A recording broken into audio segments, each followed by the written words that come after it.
지난 11월 64년생 이종욱 씨는 생애 절반 이상을 보낸 회사에서 정년퇴직했습니다. 저는 대한항공 홍보실에서 35년 근무하고요. 정확히는 34년 3개월 16일을 근무하고 11월부터는 공식적인 백수가 된 이종욱입니다. 오늘 18일이니까요. 18일째 됐습니다.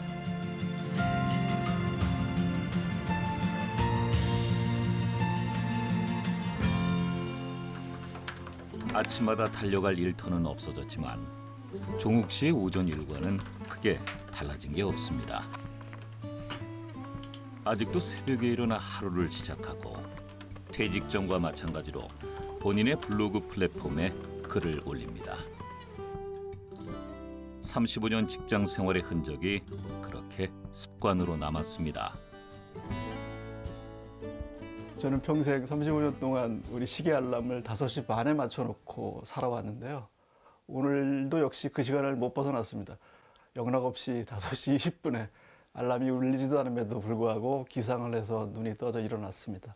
예, 정말 이 몸이 기억하는 이 시간은 정말 무섭다라는 것을 오늘 아침에도 체감을 하고 있는데, 여전히 규칙적인 일상을 유지하고 있지만 종욱 씨는 이제껏 없었던 자유로움을 만끽하는 중이죠. 사실은 이 정년퇴직을 하면 시간이라는 굴레에서 벗어나는 일이거든요. 그러니까 시간을 오로지 자기를 위해 쓸 수 있는 자유의 시간. 지금 저에게는 가장 즐겁고 행복한 시간이지 않을까. 저한테는 화양연화의 시간이다 라고 말씀드릴 수 있습니다. 예. 글쎄요, 퇴직이 꽃처럼 아름답기만 하겠어요? 근데 장이라는 걸 그만두는 거지 내가 하는 일 자체를 그만두는 건 아니잖아요. 자, 내가 하는 일, 평생 해오던 업은 앞으로도 계속 할 수 있는 거죠. 다만 지금은 먼저 하던 장에서 물러났을 뿐이지요. 예. 지속적으로 공부를 제가 해온 이유도 거기에 있었거든요. 자, 소위 남들이 얘기하는 흔히 남는 시간을 어떻게 쓸 것인가에 대한 고민. 예. 그래서 저는 그 포커스를 사실은 이 자연과학 공부하는데 많이 투자를 했고, 지금 은퇴하면서 또 하나 공부 시작한 것은 우리 AI 관련된 공부를 다시 시작을 했어요. 역시 준비된 자의 여유였나 봅니다. 정년퇴직 후의 삶을 돈의 관점에서 보면 그렇게 밝아 보이지 않는다. 당연하다. 통장의 숫자를 줄여가며 사는 인생인데 위축될 수밖에 없다. 어쩌면 직장인들에겐 최고의 영예라는 정년퇴직. 미국이나 영국처럼 정년퇴직이 없는 나라도 있지만 한국은 만 60세가 되면 직장을 떠나는 게 일반적입니다. 그런데 퇴직이 곧 은퇴를 뜻했던 과거와 달리 이젠 새 일자리를 찾는 게 대세라네요. 퇴직이 종착지는 아니란 거죠. 여러분 또한 빛나고 있는 저 차량들의 불빛처럼 누군가에게 위로가 되는 소중한 존재라는 것 잊지 마시고요. 힘든 시기 이겨내며 지난해 공기업에서 퇴직한 63년생 이종락 씨도 틈틈이 일자리를 찾고 있습니다. 예, 안녕하세요. 저는 이제 작년 12월 30일자로 한국가스안정사를 정년퇴임하고 현재는 프리랜서로 일하고 있으면 향후에 제가 할 일을 지금 열심히 배우고 있는 그런 제2의 인생을 준비하고 있는 이종락입니다. 어떠세요? 요즘 막 미디어에서 베이비부머 세대 은퇴 막 얘기들 막 나오고 정년 연장 얘기 막 나오는데 그런 뉴스 보실 때마다 어떤 생각 드세요? 깝깝해요. 답답하기도 하고 저도 작년에 퇴직하면서 앞으로 어떻게 살아야 될지 많이 고민을 좀 하고는 있었습니다. 그리고 제 주위에 같이 퇴직한 분들도 할 마땅한 그런 직업도 못 찾고 그냥 노는 분들 보면은 제가 이제 틈틈이 프리랜서로 일을 하면서 그렇게 또 뭐 간단하게 좀 벌이를 좀 해야 될 것 같습니다. 63년생 이종락 씨와 64년생 이종욱 씨. 한 해 터울로 태어난 두 사람은 대한민국 인구 규모의 가장 큰 부분을 차지하는 베이비 부모 세대입니다. 60대에 접어든 이들의 퇴직과 재취업이 최근 우리 사회를 뜨겁게 달구는 화두로 떠올랐습니다. 일단 너무 압도적으로 그 숫자가 많습니다. 예. 그분들이 사회로 나갔을 때 그에 대해 합당한 어떤 조치가 사회적 시스템이 같이 받쳐주지 않으면 아무래도 사회적으로 대단히 혼란스러운 상황이 발생할 여지가 있죠. 이 문제를 또 깊이 좀 더 들여다보면 그 60대 일자리들이 어느 정도의 질을 유지하고 있느냐 이런 고민들은 굉장히 남게 됩니다. 그리고 현재 시스템에서는 노후에 그분들의 경제적인 상황을 보장해 줄 수 없는 상황이 많다 보니까 이제 사회 전체적인 화두로 떠오르게 되는 거죠. 그래서 베이비붐 세대 같은 경우에는 그 이전 뭐 한국 전쟁 때 태어난 세대라든가 그 뭐 식민지기에 태어난 그런 세대에 비해서 훨씬 더 호의적인 여건에서 태아기하고 그다음에 아동기, 그다음에 청소년기를 보냈거든요. 그래서 적어도 공급 측면에 있어서는 건강에 있어서나 교육 수준에 있어서나 문화적인 면, 기술적인 어떤 그런 이 문해력, 그다음에 심지어는 그 직업의 특성 면에 있어서도 그 과거의 세대에 비해서는 이제 베이비붐이나 그 제2차 베이비붐 세대가 훨씬 그런 그 잠재력을 가지고 있는 그런 세대라고 할 수가 있겠습니다. 근데 이제 문제는 이런 잠재력을 어떻게 이제 활용하느냐 하는 것의 문제인데, 이제 그건 공급 측면의 문제가 아니라 노동시장의 수요층 문제가 되겠죠.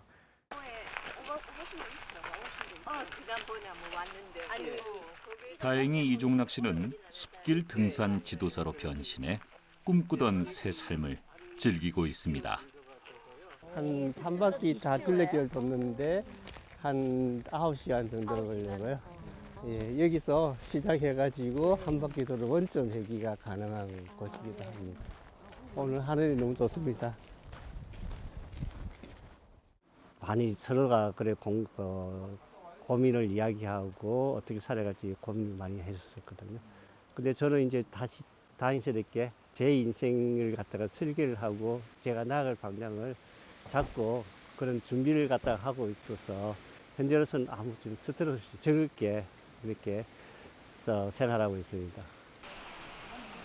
수년 전부터 관련 자격증을 취득하고 경력을 쌓았던 종락 씨. 그런 종락 씨의 선견 지명이 없었다면 지금과 같은 일상을 누리긴 어려웠을 겁니다.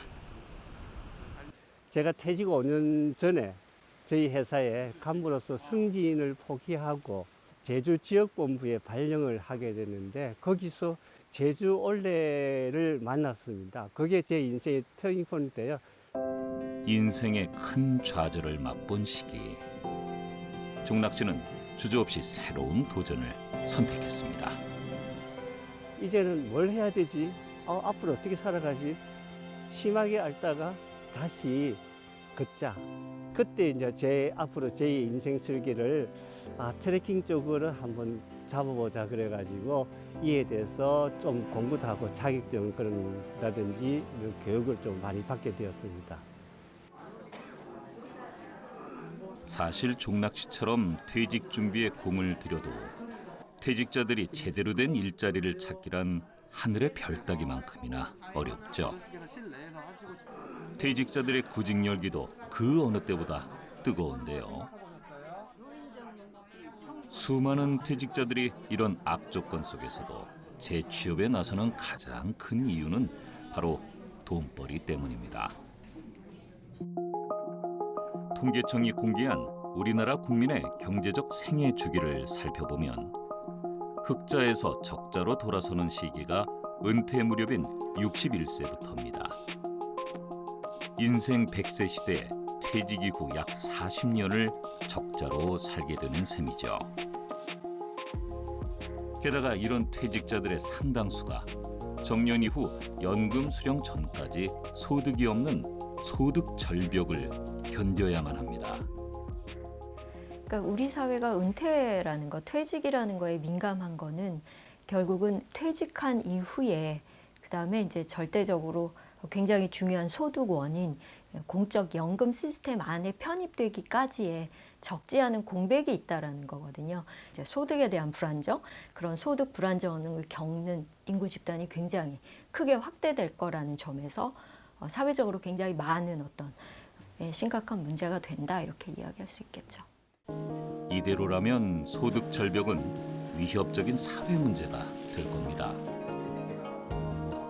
정년 연장이나 퇴직 후 재고용 등의 대책이 논의되고는 있지만 아직 이렇다 할 해법도 보이지 않습니다.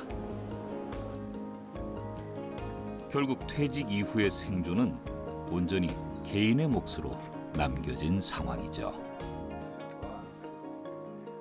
네, 저는 현재 밀양구치소에 근무하고 있고요. 현재 한 실근무 연수로는 한 30년, 명예퇴직을 계획하고 지금 현재 있습니다. 네. 외부에서 이렇게 보시면은 교도관이라는 직업이 사실 굉장히 좀 험악하고 힘든 직업으로 사실 그렇게 인식을 할 수가 있습니다. 근데 이 이제 교도관이라는 직업이 굉장히 좀 보람 있고 의미 있는 직업이 될 수도 있고 굉장히 힘들고 어려운 그런 직업도 될 수 있다고 그런 생각들이 듭니다. 수업은 어떻게 준비할까요? 퇴직을 3개월가량 앞둔 67년생 최정욱 씨. 한 번밖에 못 읽어놔가지고 오래전부터 아내와 함께 퇴직 후 인생을 준비해 왔습니다. 제대로 못했어. 정욱 씨 부부가 그려온 퇴직 후의 삶은 지금까지와 전혀 다른 모습입니다. 저희들은 이제 선교에 대한 어떤 그런 관심들이 있어가지고 지금 이제 내년 한 6월쯤 마다가스카르라는 나라로 이제 선교를 떠나려고 준비를 하고 있거든요. 그래서 이제 본격적으로 이제 제가 퇴직 준비를 한 건 이제 40대 초라고 할 수 있고 사회복지 이제 대학원에서 이제 공부를 했었죠. 한국어 교사 이제 그 자격이 필요해서 필요할 것 같다는 어떤 생각이 들고 이제 그거는 이제 40대 초에 제가 취득을 했었고요. 이 사진은 이제 그 마다가스카르의 그 유명한 바보안 나무거든요. 그래서 여기 보시면은 이처럼 차근차근 꾸준히 준비해온 덕에 퇴직 시기도 예정이었던 27년 6월보다 훨씬 더 앞당길 수 있었죠. 한 60 정도 돼서 이렇게 정년을 하고 나가면은 제가 생각했던 어떤 그런 일들에 대한 열정이 좀 식을 것 같은 그것을 할 용기가 좀 생기지 않을 것 같은 그런 마음들이 조금 걱정되는 마음들이 있어가지고 내가 준비했던 일들에 대한 어떤 열정 그게 조금 남아 있을 때 이제 뭔가 이렇게 새롭게 시작해보자 하는 그런 마음들이 강했기 때문에 제가 이제 2년 4개월을 앞당겨서 이제 은퇴를 결심을 했고요. 퇴직 준비를 어떻게 시작해야 할지조차 막막해하는 동료들에게 정욱 씨는 부러움의 대상입니다.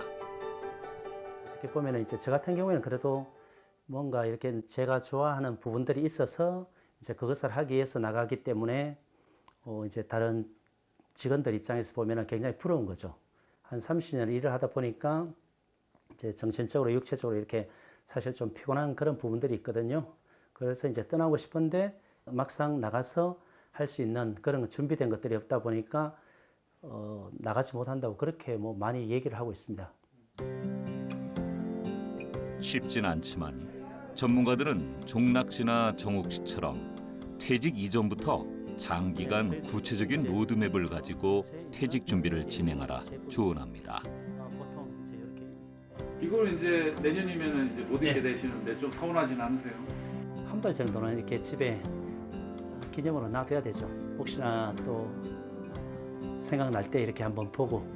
은퇴 준비는 언제부터 해야 되냐면요. 내가 회사를 아직까지 10년 이상 더 다닐 수 있다라는 생각이 들었을 때 그때부터 차근차근히 해가야 되는 거예요. 예를 들어서 그때부터 내가 은퇴하고 나서 이 분야에서 계속 커리어를 쌓기 어렵다라고 판단하신 분들 같은 경우는 이제 새로운 자격증이나 새로운 전문적인 소양을 다른 분야에서 경험과 실질적인 뭐랄까요? 인증을 받을 수 있는 그 트랙을 타고 가야 되는데 그런 걸 은퇴하고 나서 하려고 하면 그 마찰적인 시기 동안 경제적으로 너무 어려워지다 보니까 그냥 손에 잡히는 일을 다시 시작하게 되는 경우가 많거든요. 퇴직 교육이나 상담 때 늘 당부드리는 것은 세상 계획 안 세워도 좋으니까 적어도 퇴직할 때 뭐 하고 싶은지 정도는 갖고 나가자라고 얘기를 합니다. 굉장히 많은 분들이 퇴직할 때 가장 많이 얘기하는 것이 한동안 좀 쉬면서 생각하겠다라는 거거든요. 그럼 거의 다 늦어요. 퇴직에도 골든타임이라는 게 있다라면 저는 퇴직 전 5년간 그 사람이 뭘 했느냐가 관건이라고 봅니다. 근데 그 시기에 뭐 어떻게든 되겠지 하면서 그렇게 지나가다 보면 결국 준비 안 된 채로 나오는 것이고요. 그럼 선택지는 거의 없어지는 거죠. 물론 준비 없는 퇴직이라고 암담하기만 한 건 아닙니다. 64년생 김용화 씨는 예정에 없던 퇴직을 감행했지만 자신에게 꼭 맞는 일을 찾았습니다. 저는 책방직이고요. 이 책방을 운영한 지는 7년째고요. 몸이 조금 안 좋아져서 은퇴하고 좀 무료하게 지내다가 내가 좋아하는 일이 뭘까 해서 이 일을 시작했어요. 그런데 이제 그리고 내가 지금까지 저는 학교 사서 선생님으로 일을 했는데 그 학교 선생님 일한 거하고 연관도 되고 그래서 이 책방을 만들게 되었고 그래서 지금은 책방직이라는 호칭이 저한테는 제일 맞는 것 같고 좋아합니다.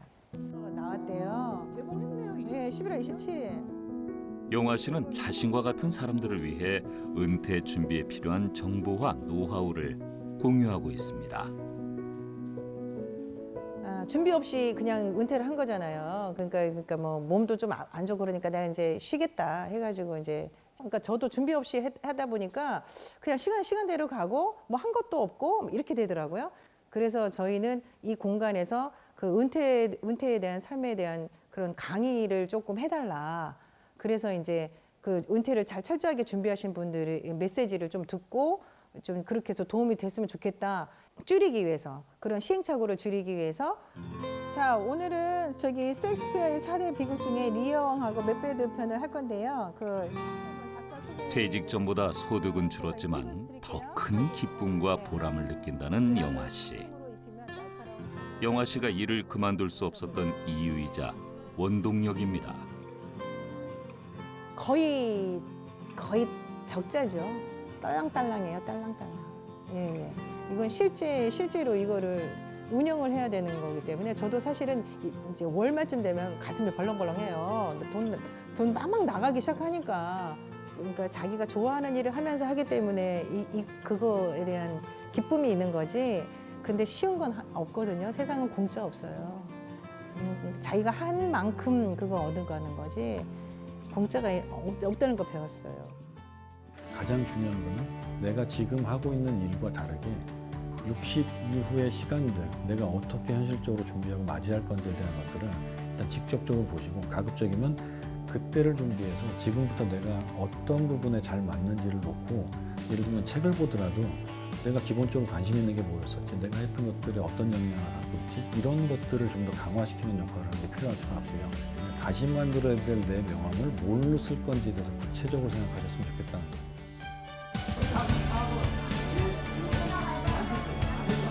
좀 더 일했으면 싶어요. 이럴 줄 몰랐어요.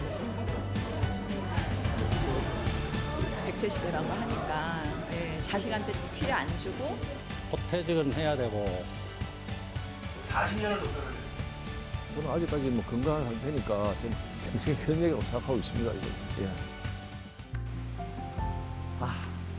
종나가 잘 살아왔다. 20년, 정말 60년 동안 아무 큰 사고 없이 잘 건강하게 안전하게 잘 퇴직을 했고 내가 관리하는 그런 수용자들을 위해서도 최선을 다하려고 노력을 했고 또 나름 준비도 했고 이렇게 돌아보면은 나름 잘했던 것 같아. 잘 살아왔다고 생각합니다. 지금 나이 60이지만 이렇게 무난하게 35년 직장 생활 잘 버텨왔고요. 앞으로도 잘 살 거다. 수고했어.